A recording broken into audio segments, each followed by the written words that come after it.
പ്രമേഷ് കൂടി ചേരുന്നു. നിഖിൽ, സൂര്യാതപം എന്നത് ഇപ്പോൾ വളരെ കോമൺ ആയിട്ട് ഉണ്ടാകുന്നുണ്ട്. സൂര്യാതപം മാത്രമല്ല, കുറച്ചുകൂടി തീവ്രമായ സൂര്യാഘാതമേറ്റ ആളുകൾ മരിക്കുന്ന സാഹചര്യം പോലും ഉണ്ടാകുന്നു. മലപ്പുറത്ത് എന്താണ് ഉണ്ടായത്? ഇപ്പോൾ വെക്കേഷനാണ്, കുട്ടികളോട് പറഞ്ഞാൽ കേൾക്കില്ല, അവർ വെയിലത്തുണ്ടാകും. അപ്പോൾ കർശനമായി കുഞ്ഞുങ്ങളെ ശ്രദ്ധിക്കണം എന്നതുകൂടിയാണ് മലപ്പുറത്തെ ആ പാഠം. നിഖിൽ,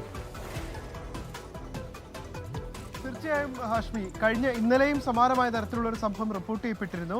ഇതിപ്പോൾ കഴിഞ്ഞ ചൊവ്വാഴ്ചയാണ് മലപ്പുറം വളാഞ്ചേരിയിൽ മുറ്റത്ത് കളിച്ചുകൊണ്ടിരിക്കുകയായിരുന്ന 2 കുട്ടികൾക്ക് ഒരേ സമയം സൂര്യാതപം ഏൽക്കുന്ന സാഹചര്യം ഉണ്ടായിട്ടുള്ളത്.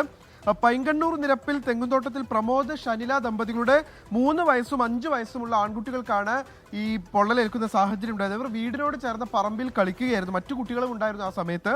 3 വയസ്സുകാരന്റെ കൈകൾക്കും നെഞ്ചിനും പുറംഭാഗത്തുമാണ് പൊള്ളലേൽക്കുന്ന സാഹചര്യം ഉണ്ടായത്. 5 വയസ്സുകാരന്റെ കൈകൾക്കും പൊള്ളലേറ്റിട്ടുണ്ട്. ഈ ചെറിയ കുമിളകൾ കുട്ടികളുടെ ശരീരത്തിൽ ആദ്യം രൂപപ്പെടുകയും അപ്പോൾ രക്ഷിതാക്കൾ ആശുപത്രിയിൽ പ്രവേശിപ്പിക്കുകയുമായിരുന്നു. അപ്പോഴാണ് ഇത് സൂര്യാതപം ഏറ്റതാണ് എന്നുള്ള കാര്യം വ്യക്തമാകുന്നത്. ബുധനാഴ്ച ഇവരെ ആശുപത്രിയിൽ പ്രവേശിപ്പിച്ചു. അപ്പോഴാണ് ഇത് സൂര്യാതപം ഏറ്റതാണ് എന്നുള്ള കാര്യം വ്യക്തമാകുന്നത്. നിലവിൽ ഈ കുട്ടികളുടെ ആരോഗ്യനില തൃപ്തികരമാണ് എന്നുള്ളത് ആശ്വാസകരമായിട്ടുള്ള ഒരു കാര്യമാണെങ്കിലും ഈ ഉച്ച സമയത്തൊക്കെ കുട്ടികൾ കളിക്കാൻ ഇറങ്ങുമ്പോൾ രക്ഷിതാക്കൾ അല്പം കൂടി ശ്രദ്ധ വെക്കണം എന്നുള്ള കാര്യത്തിലേക്കാണ് ഈ സംഭവം വിരൽ ചൂണ്ടുന്നത്. ഇന്നലെയും സമാനമായ തരത്തിലുള്ള ഒരു സംഭവം മലപ്പുറം ജില്ലയിൽ നിന്ന് തന്നെ റിപ്പോർട്ട് ചെയ്യപ്പെടുന്ന സാഹചര്യവും ഉണ്ടായിരുന്നു. ഓക്കെ, 4 വയസ്സുകാരി ഇസാ ജോണാണ് അവിടെ കളിച്ചുകൊണ്ടിരിക്കുമ്പോൾ സൂര്യാഘാതം ഏൽക്കുന്നത്. സനൽകുമാർ, കണ്ണൂർ പള്ളിപ്പോലീസ് സ്വദേശി സനൽകുമാറാണ് സൂര്യാഘാതമേറ്റ് മരിച്ചത്. സൂര്യാഘാത മരണം ഉണ്ടാവുന്നു, സൂര്യാതപങ്ങളുടെ സംഭവങ്ങൾ ആവർത്തിക്കുന്നു. അതൊക്കെ പ്രധാനമായും കുട്ടികൾക്കാണ് എന്നതുകൂടി ശ്രദ്ധിക്കണം. കാര്യം നേരത്തെ പറയുന്ന പോലെ വെക്കേഷനാണ്, വീട്ടിനകത്തിരിക്കാൻ പറഞ്ഞാൽ അവർ കേൾക്കില്ല.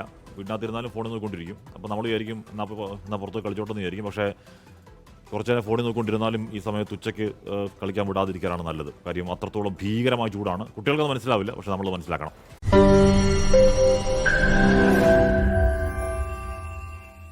ലോകത്തെവിടെയായാലും ഏത് സമയത്തും 24 വാർത്തകളും ഓഗ്മെന്റഡ് റിയാലിറ്റി പാക്കേജുകളും എക്സ്പ്ലെയിനറുകളും വിശദമായി കാണാൻ ഞങ്ങളുടെ യൂട്യൂബ് ചാനൽ നിങ്ങൾക്ക് സബ്സ്ക്രൈബ് ചെയ്യാം.